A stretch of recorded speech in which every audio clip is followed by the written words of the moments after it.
Yo, so you clicked on this video to learn something. Well, we're gonna do just that.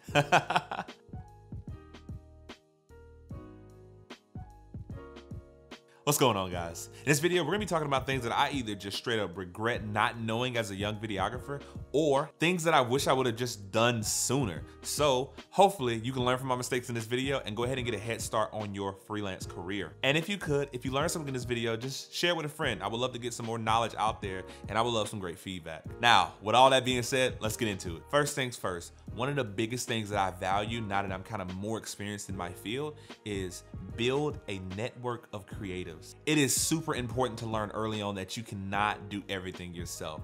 As much as you love that control, and trust me, I am talking to myself here, it is so important to start outsourcing, or at least build a network to outsource, so that when projects come along that you can't do by yourself, you're not just stuck, turning down projects that are worth a lot more because you can't do them all because you're just by yourself.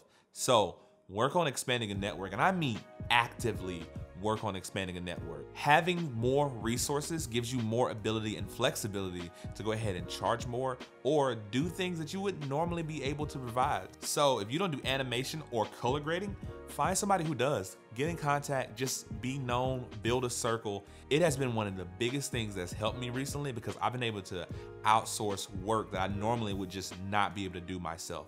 Another thing I wish I would have known straight from the jump is clients do not care about the gear that you're using. Clients care about results. So if you have to decide between that Aperture brand light and that light that's 1/5 the cost, don't worry about the client's opinion on my gear. As long as you show up presentable, do freaking amazing work, clients really don't care. They care about results. I've brought $700 cameras to a shoot. I've brought $3,000 cameras to a shoot.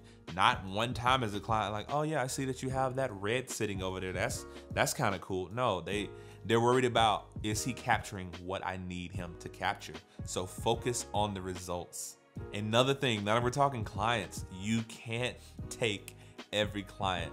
It's important to get out of that scarcity mindset because when I started, I was taking all of the jobs. And to me, I needed to take all the jobs because if I said no, then I might not get this opportunity to make $100. I might not get this opportunity to make $200 or something like that. It is so vital to realize every client might not be a good client. So I have had jobs where I've taken much, much lower than I believe the job is worth just so I can get some quick cash, and it ended up taking me 5 times longer than it should. So you kind of have to be a judge and feel the client out, because if it's not a right fit, then let them know, hey, this might not be the job for me, but I do have people that I can recommend, or I'm so sorry, we are just not a right fit for each other. It is so, so important to make that call, because if you're telling your clients yes all the time, secretly, you're telling yourself no, and you really have to weigh that option. So something I recently did, I knew it was important, but I kept putting it off, was investing in good audio. All right, I know they say gear doesn't matter. You don't have to spend any money on anything. You can get it done with the bare bones. But would you rather have audio that sounds like this, or would you rather have audio that sounds like this? Yeah, that's what I thought. Sometimes it's worth it to spend a little bit extra to boost your quality by so much more. So investing in audio has been hands down one of the best things I've done. Getting the mic off camera and close to your subject has been a game changer. I used to be like, all right, this audio is good enough, I can work with it. I might tweak it in post, but it wasn't until I started doing proper audio practices that I really, really saw the results. I'd invest in a boom mic, get a boom pole, I have a stand right here, I have audio that's just right here off screen, and it sounds crystal clear. Another dumb thing I didn't do that I should have been doing so much sooner is using proxy files. Now, if you're not using proxy files and you're saying my computer is too slow, or you're saying, oh my God, this is taking so long to scrub through my timelines, you just stop what you're doing right now and you just start looking into proxy files. I will link one of the best videos I've seen explaining proxies down below. There's this guy called Who is Matt Johnson, and man, it has insanely sped up my workflow, because usually When I import my files and create my timelines, I create proxies overnight. I don't really have to worry about how long they take or how much time they add, because it's something I do when I import my footage. Because normally I'm prepping files before I actually work on them. So prepping my files include creating my timeline, going ahead and mixing my audio, and making my proxies. So yeah, if you're not using proxies, stop it. You need to do it right now. You need to start using proxies right now. Another thing, as a young videographer, document all of your expenses, things that you buy, gear, your travel, send invoices, start making a paper trail right now. Just a product I recommend. I've been using QuickBooks Self-Employed. This is not sponsored. I have no links for it, but it's worked out so well when it comes to tracking my travel. When it comes to sending clients invoices, they pay the invoice, I get direct deposit, or I get a check and I document it in QuickBooks. That way, I don't really have to think too much on the financials. One of the most important things you need to do is set aside money for taxes. Go ahead and pay quarterly. Do not do what I did and wait the entire year to pay your taxes, and then you owe X amount of money that you do not have.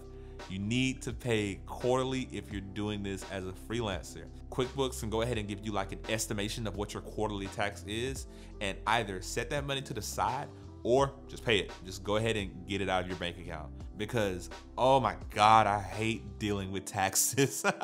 Another big thing is find a mentor. Like, I wish I would have had somebody in my life sooner to talk to me about video things. Now, if you can't find a mentor, join a powerful, close connected Facebook group. Now, don't get me wrong, I personally hate Facebook, but I've been doing nothing but joining new Facebook groups for my camera or just for freelance filmmakers, and it's helped me out a ton seeing that other people have similar struggles, and there are a lot of answers out there. One of the best things I've invested in has been Full-Time Filmmaker by Parker Walbeck. Full-Time Filmmaker comes with its own personal Facebook group of nothing but filmmakers who do exactly what you do. And being in that community has kind of just inspired me to create more. And I hope that you find a group out there that can inspire you to do the same. I'll leave a link for Full-Time Filmmaker below. I 100% recommend it.